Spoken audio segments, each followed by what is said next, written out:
Good afternoon, everyone. Thank you for joining this webinar today for how to create a sales funnel.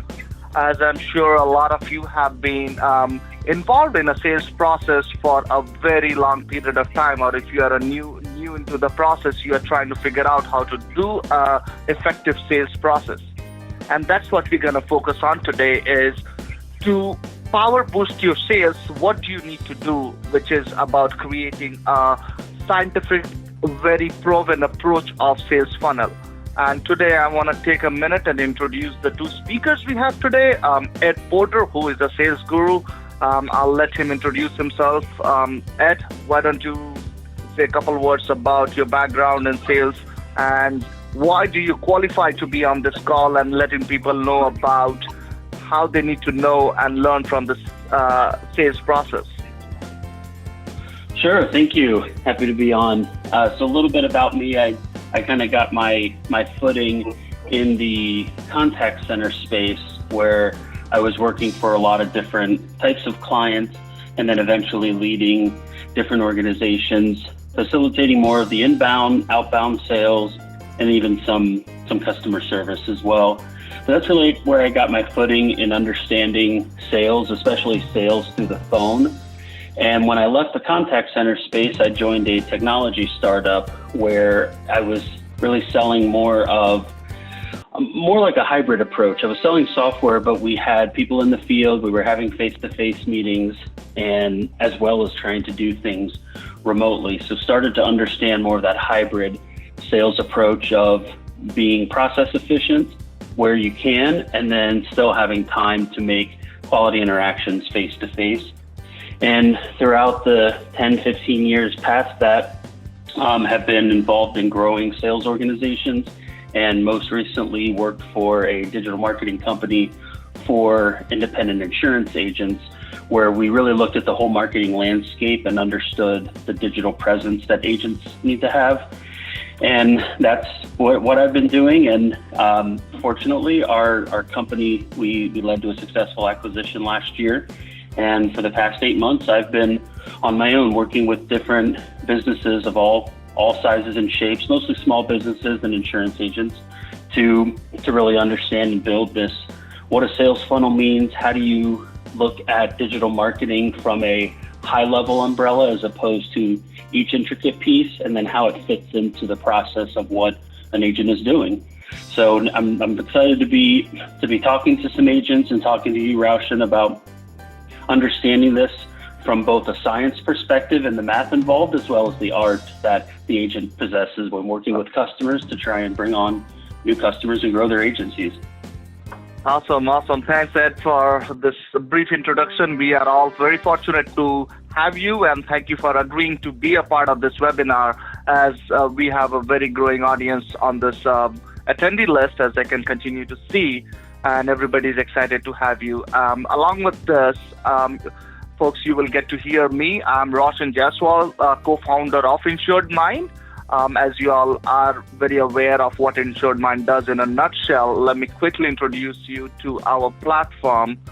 On this, it's an add-on to an agency management system that helps agencies with their sales and marketing automation, and all of that is obviously is powered by a lot of good visual and data analytics that is helping you convert, engage, and retain clients.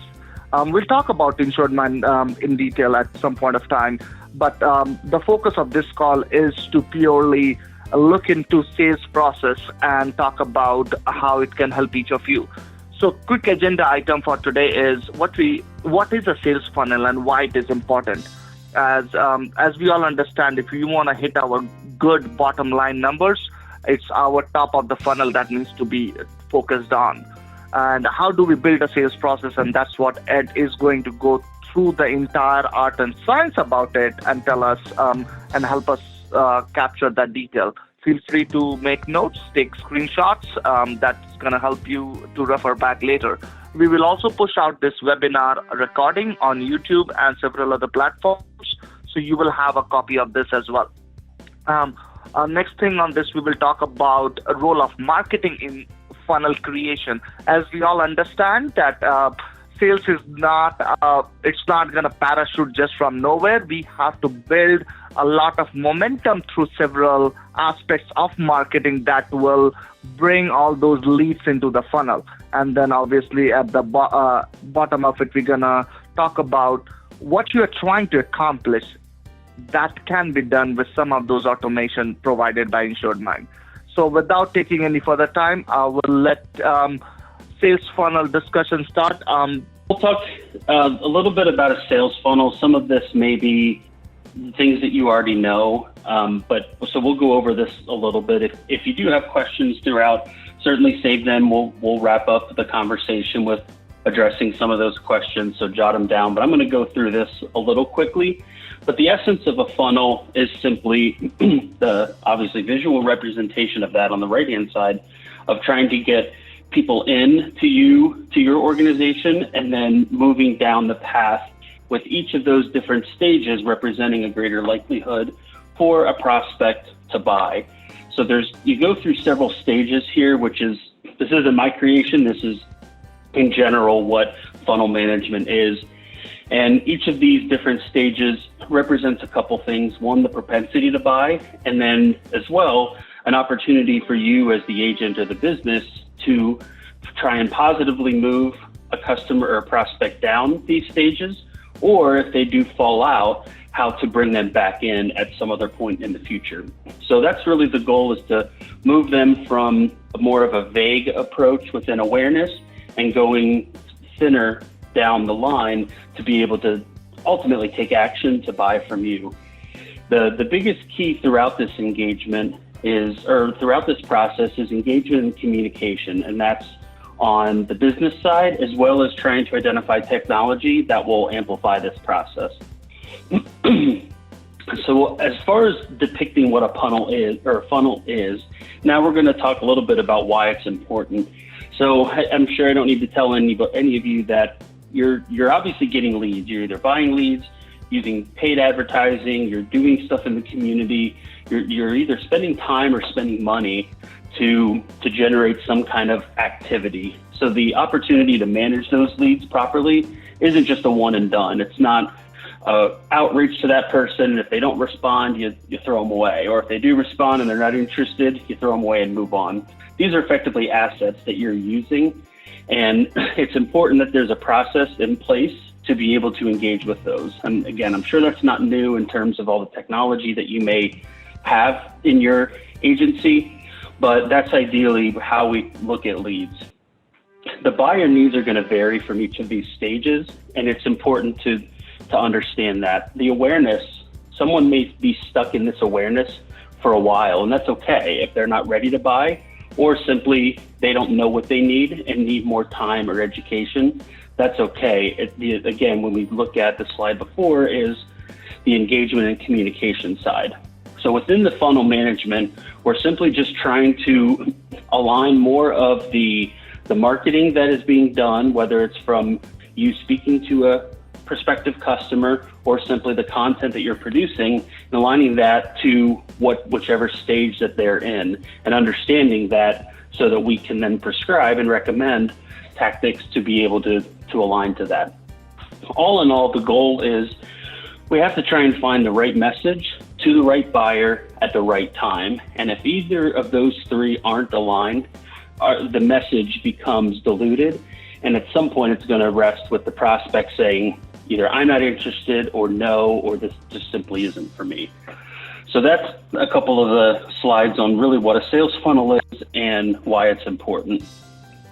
Throughout this process, you may have heard the term sales process. You may have put something together in your agency today, of what a sales process is.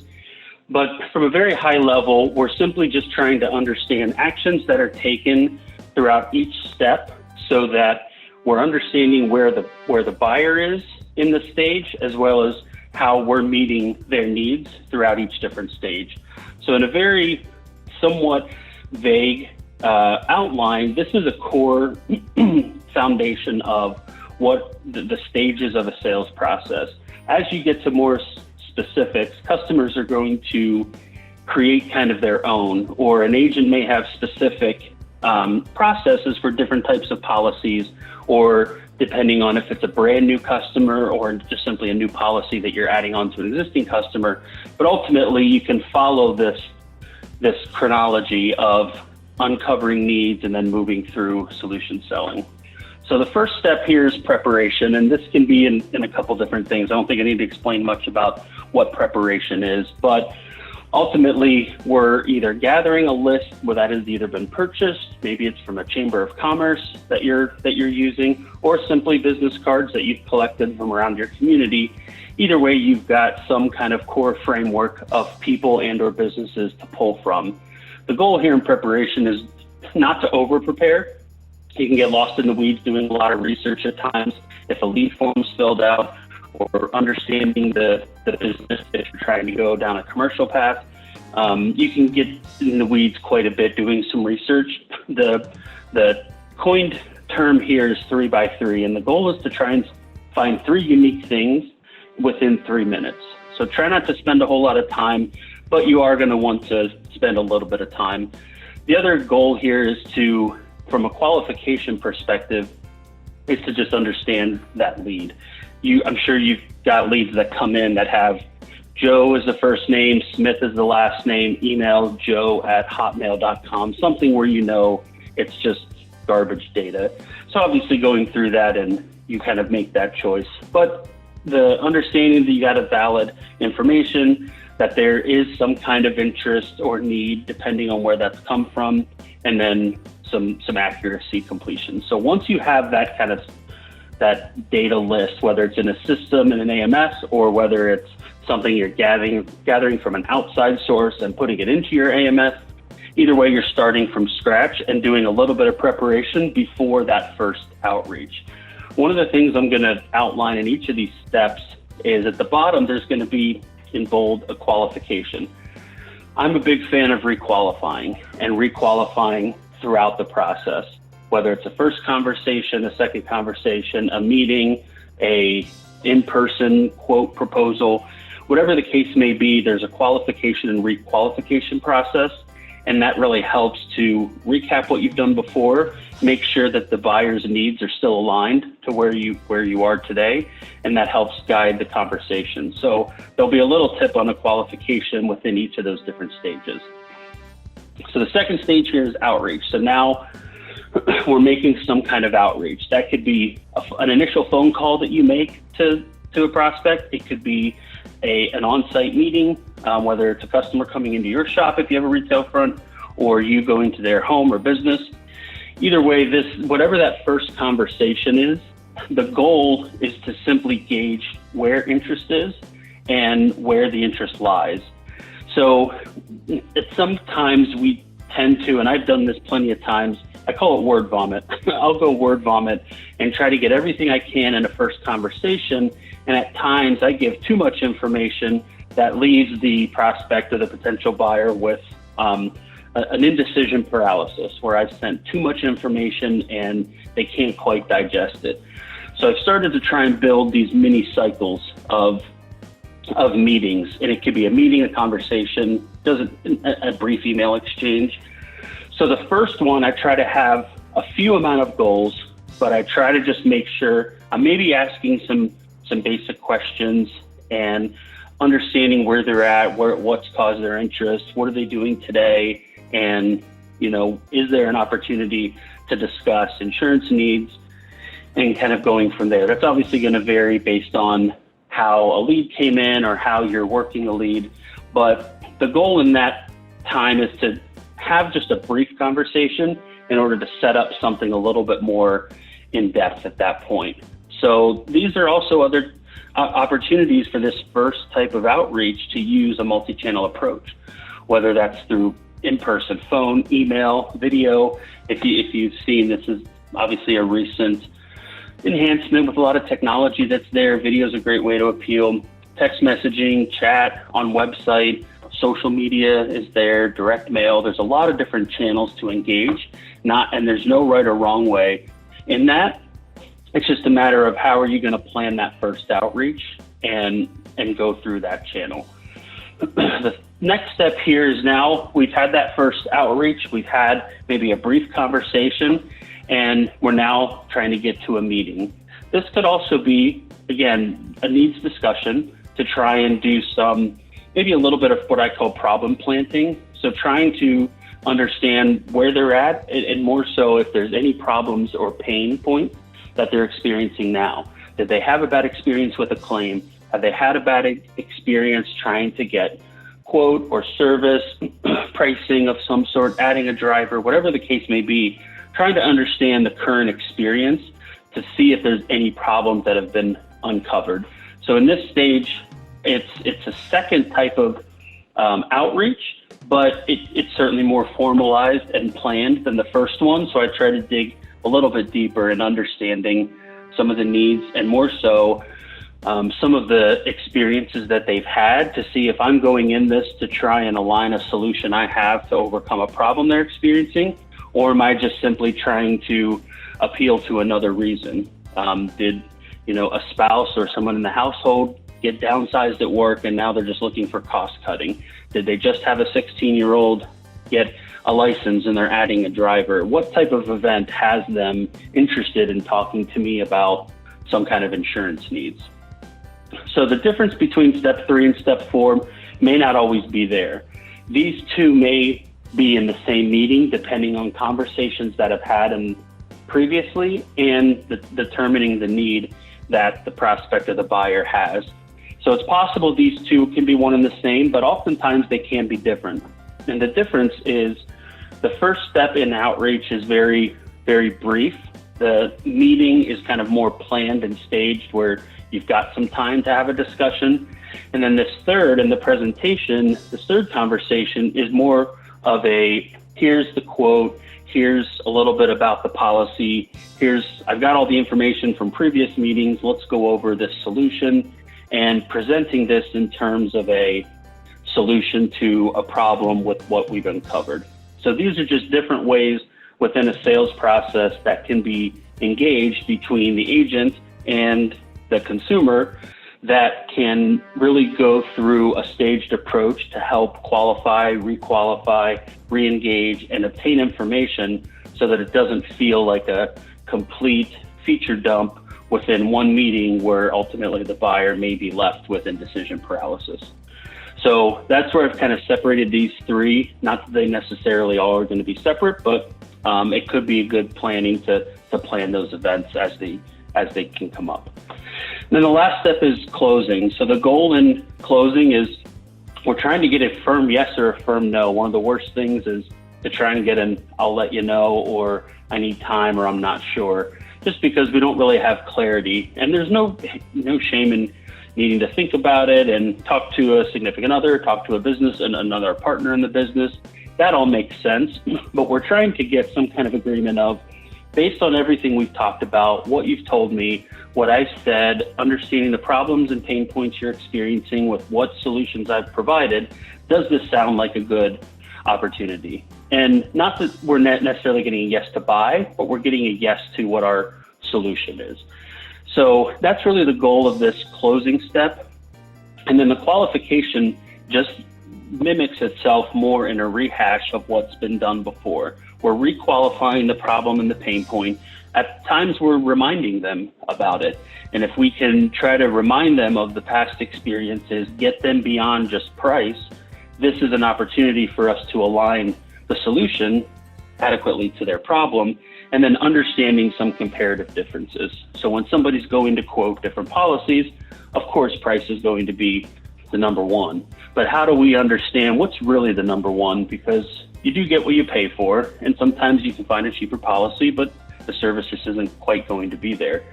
So in this closing step is we want to start to kind of remind them of that and start to understand comparative differences.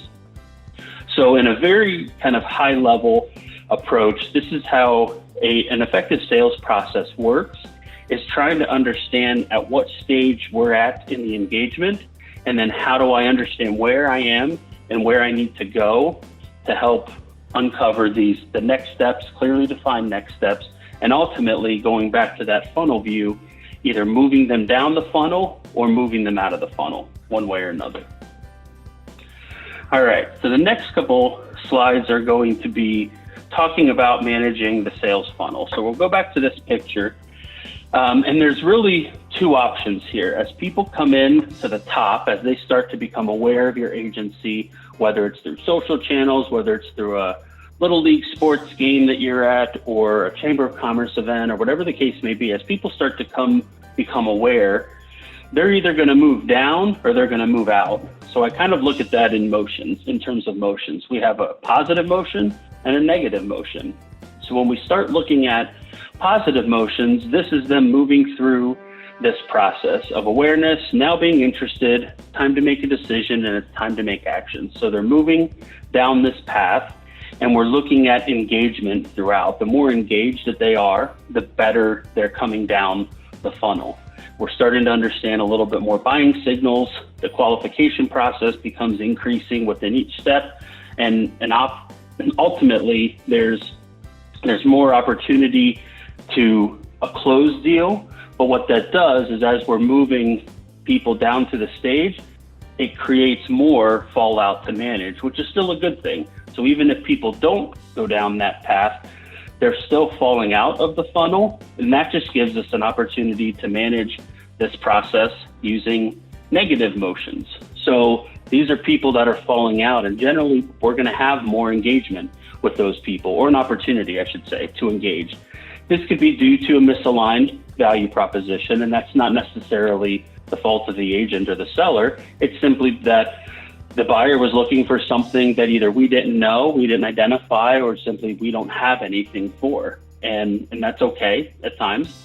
It's possible that we've skipped some steps in the qualification. And we're obviously going to get most of that fallout within those first two stages.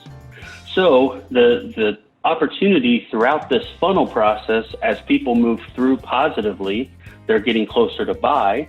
As they fall out on the negative side, there's still opportunities to continue to engage. This is traditionally done through drip marketing, email marketing, newsletters, but there are other avenues which we'll talk about later on. But ultimately, you still want to be able to classify them and have some kind of engagement and content that goes to them, so that you're managing both the positive and the negative motions.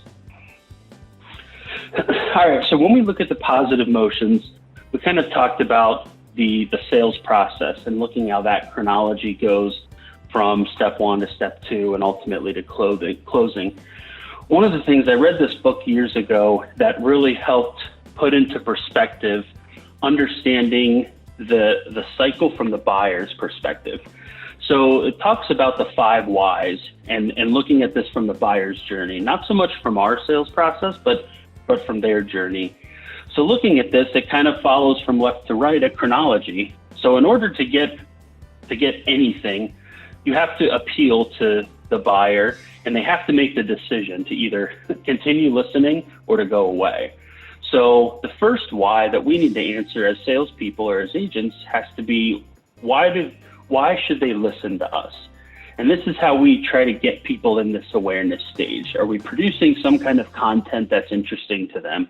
Have we sparked in some kind of conversation that gets them to think about us?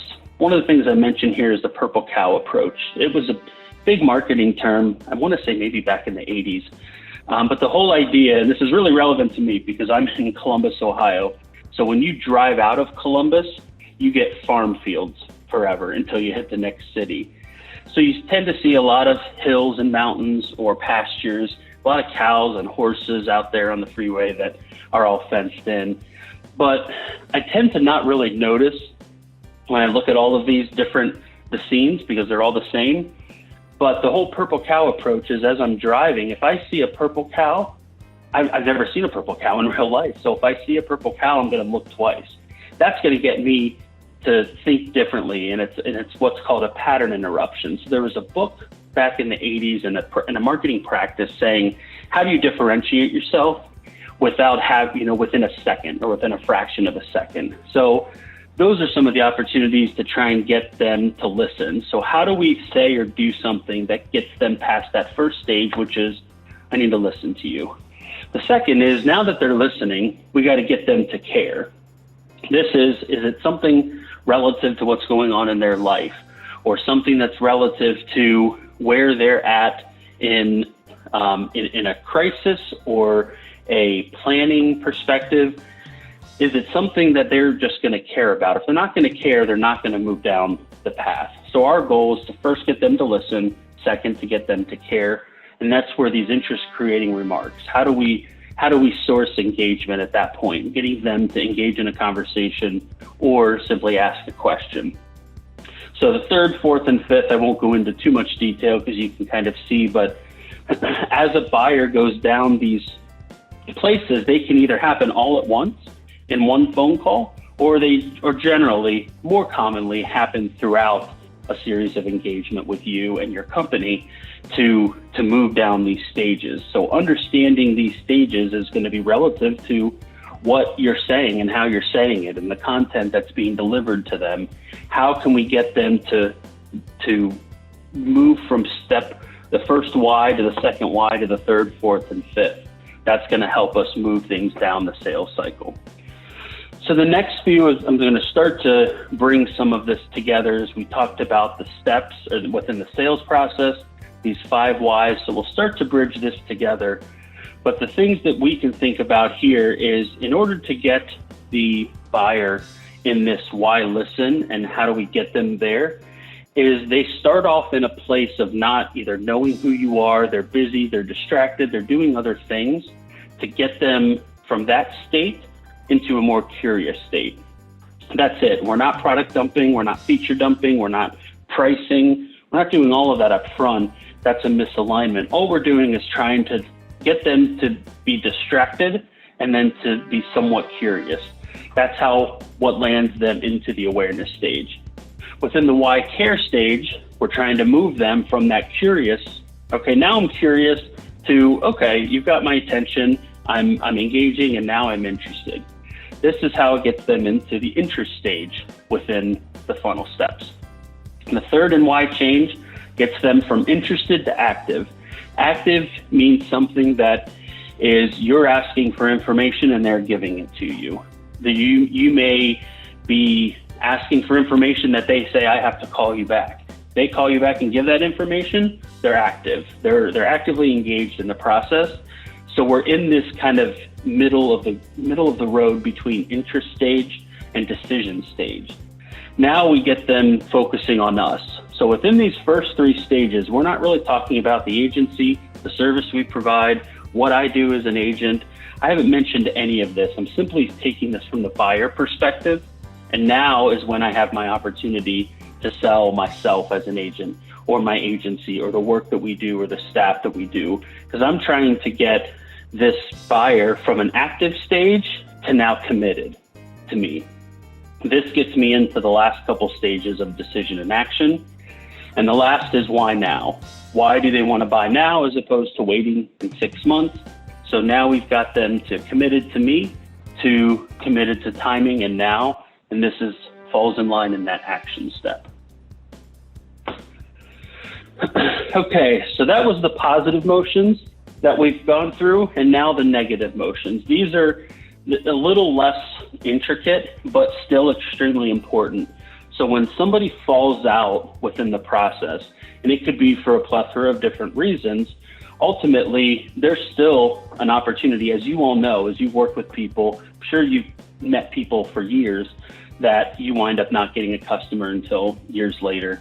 These people, it's important to keep them in the mix and keep them abreast of what you're doing with the agency through social channels, through other events, or just simply through common connections and conversations. So there's a couple different touches that can be done for people that do fall out within either of these 4 stages.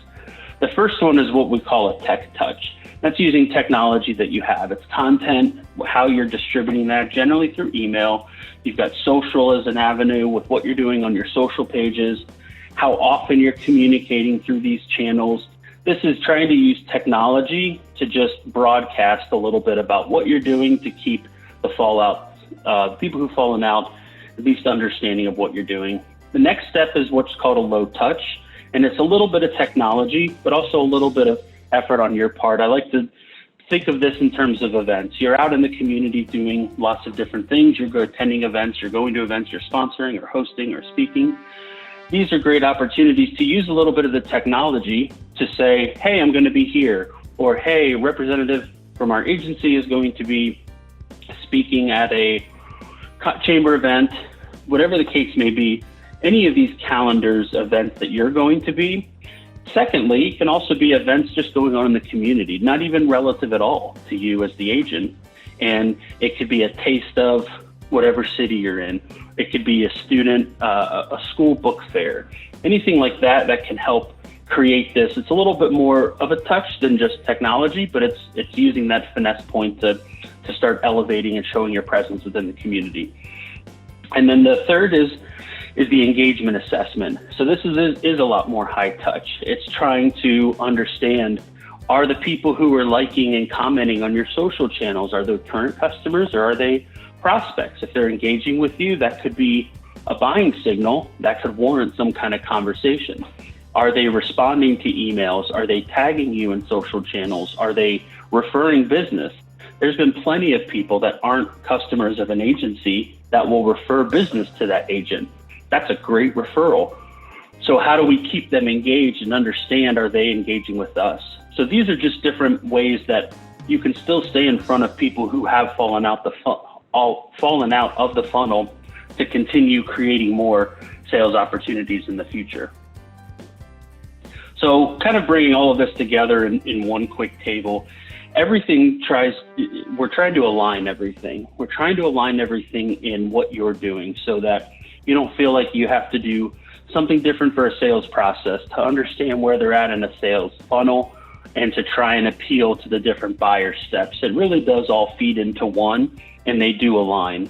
But it all kind of goes back into that visual of getting them from this awareness stage to get them at some point into this decision action stage. All right, now we'll talk a little bit about, I'm kind of going to close this up by talking a little bit about marketing.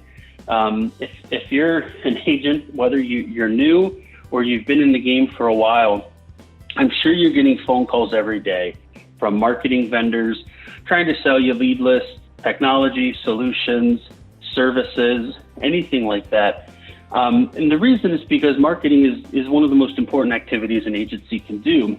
But the other part of it is it should all be aligned. And I talked a little bit about alignment in the sales process and the funnel, but the marketing activities should be aligned as well. So when you're spending money on lead generation efforts, whether it's paid ads, whether it's putting, advertisements in local community, newsletter, sponsoring a team, billboard, taking out a billboard, whatever the case may be, those are all different marketing activities that you ultimately want going into one place and ultimately seeing if those are successful.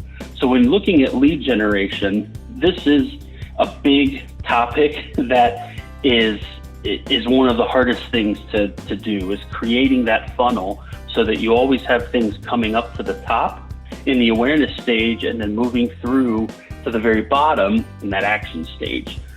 So the lead generation and alignment of what you're doing online with what you're doing in the community in presence is important.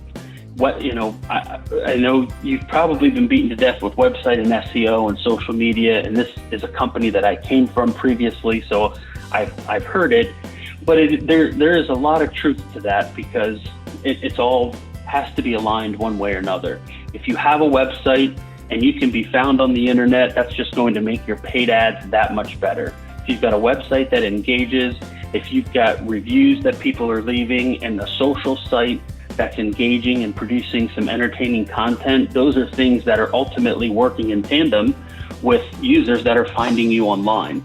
So these are all part of a bigger picture that when done, aligned properly, will all result in successful marketing activities that will allow you to have more qualified leads coming through the funnel and ultimately more deals closing. Prospect nurturing, we've talked a little bit about drip campaigns. Those are, kind of standard drip campaigns, newsletters, events calendars. These are things that are great marketing initiatives that can help engagement and understand how can these potential buyers be placed into a funnel when they engage, or when they raise their hand, or when they give you a phone call. And then the last part is the retention upsell. So I don't need to tell you that the importance of retention and upsell. This is a lot of how agents are focused a lot on retaining customers in a highly competitive world, as well as trying to sell multiple policies, different types of products to somebody. So this is where I like to look at the social side and the review side, as some companies may sell those as being needed for new customer acquisition. I can tell you they're a lot more beneficial for retention and upsell opportunities. The more meat that you have in that, the better you can help to engage existing customers and ultimately retain. And it gives you a great opportunity for an upsell program too. It all does stem around engagement one way or another. And that's exactly what a funnel does, is it's looking at a stage and then understanding what kind of engagement is needed from you as the agent to that prospective buyer, or what kind of engagement that the prospective buyer is looking for that they either are or aren't getting. So this just kind of puts it all together, and how marketing has these different avenues and aspects that can be used to help bring all of those leads into the top of your funnel, into that awareness stage. And then once they're in that stage, now you've got an opportunity to either put them through the positive motions, or if they do fall out on the negative motion, to keep them engaged and knowing you as an agent, you as the agency, to hopefully open up an opportunity in the future. So on that note, Raushan, that wraps up my portion. I'll turn it over to you to bring this all together from a solution perspective. Awesome. Thank you. First of all, before jumping into InsuredMine, I must say this. This was comprehensive. I while working with you on building this solution, it's so much of good content. I'm sure everybody on the call and who would be listening to the recordings later, they will be really, really benefited by looking at the comprehensiveness of when they are thinking of building a solution like this. But also the important aspect of this, Ed, here is not only for them to think through, hey, if I need to have a sales process and these are the things I need to do, they don't need to be lost in the process of how do I do this? And they don't have to look at multiple solutions to stitch it together to do it.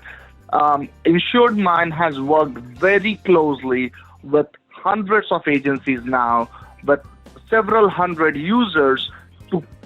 I would not say, I want to be humble to say that, we have perfected that art, but I would say we have brought it pretty close. And people love it, how seamlessly it works from the point of bringing leads from their website, from lead management sources, or several other sources to the website of theirs or to the agency portal, and then using that lead funnel to move it all the way. So what you're looking at the screen right now is the pipeline automation. The reason I don't say this as a sales funnel or a sales automation is because pipeline to me is several funnel put into one perspective. For your sales, you can have multiple sales funnels. So if you guys are doing PNC, you can have your personal insurance sales funnel, you can have a commercial insurance sales funnel, you can have a life insurance sales funnel, you can have a service sales funnel, a service funnel. So different funnels you can build within the same platform. So that's one thing. And as Ed was talking about each of those funnels, how do you move them from top to bottom or from left to right? What are those trigger points that you need to introduce to your funnel stages so each of those stages can move accordingly from one stage to another based on those qualifiers and the trigger points that you want to build in? InsuredMine does provide those workflows, those triggers, email and text to communicate with your prospects and lead so that they are very well in sync with you guys to know what is happening, where they are in the process, rather than it's a dark room and they have no clue when things are going to show up. And more important, as you know, InsuredMine and how passionate I am about data. So analytics Analytics is something I care very heavily, and it's important for you guys to know that, which I believe in a very simple way. If you cannot measure it, you cannot manage it. So it's important to measure what is happening in terms of how many leads are converting, how many. Even last week, I was on a workshop with Dr. Billy Williams, and he was talking about some of those metrics like what is your lead to close ratio? What is your quote to close ratio? Because these ratios tell you how effective is your process and how effective is your product.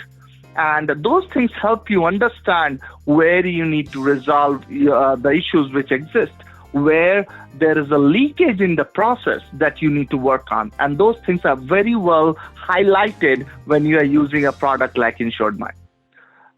Another element I want to talk about is sales funnel is all focused on external sales, all the outbound sales coming into the system.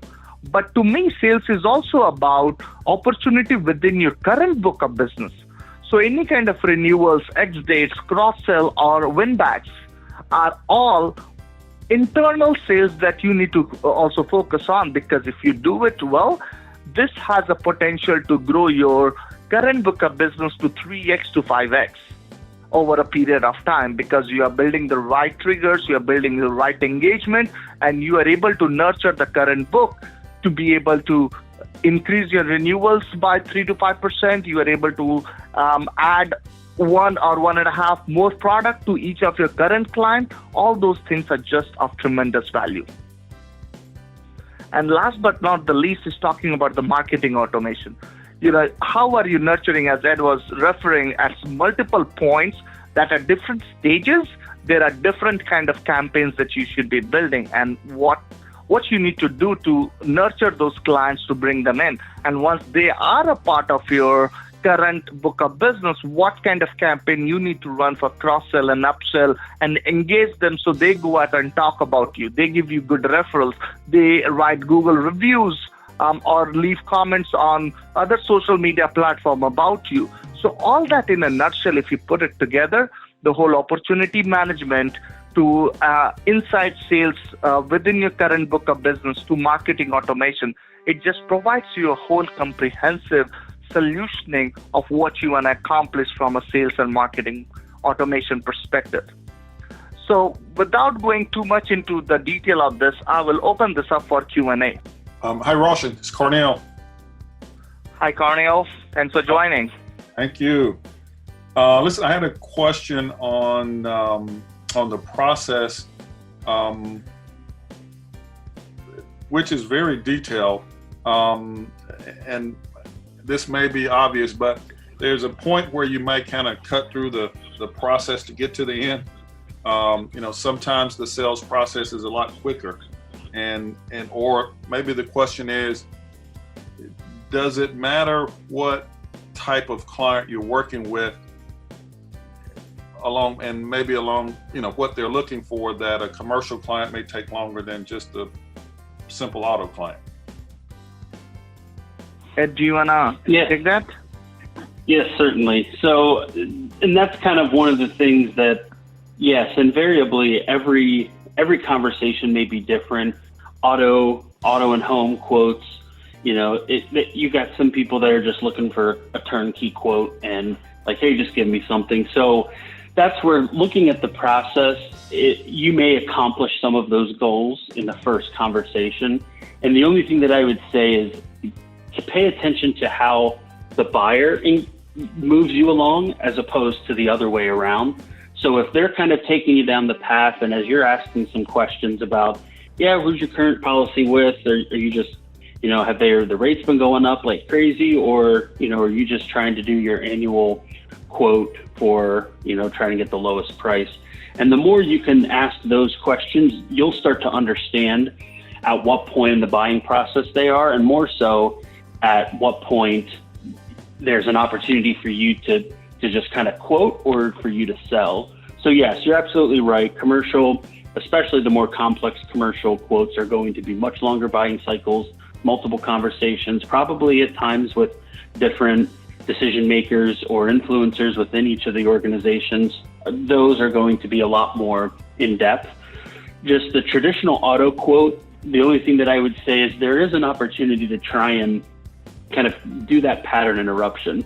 If there's a lot of other agents that are fielding a call and sending a quote as quick as possible to just turn something back, that there could be an opportunity for you to take that different approach where you're asking a little bit more for the right coverage, the right limits, and understanding habits, understanding where they're at in the family dynamic. You know, are both parents working? Did one change? Did you just have a baby? There could be some things there that you're taking a little bit more of an engaged approach to try and make sure that you're quoting the right product. So I'm probably not saying anything you don't already know, but I guess the short answer to your question is yes, there is going to be different paths. Just make sure that the buyer is taking you down that journey instead of you moving them down that journey. Yeah, good point. Good point. And Roshan, I really been enjoying the pipeline. It really gives you a good comprehensive look of where you are. Awesome. Thank you.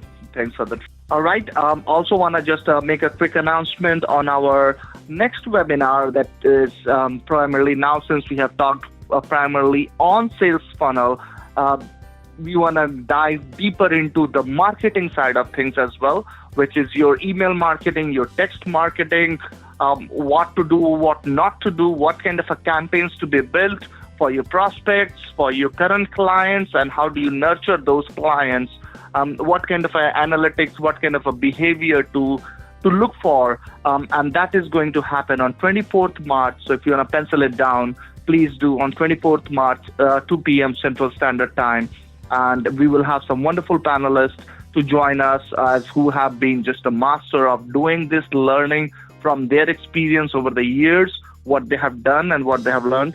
I will try to get as somebody as qualified as Ed, as he has done a phenomenal job today. So thank you, Ed.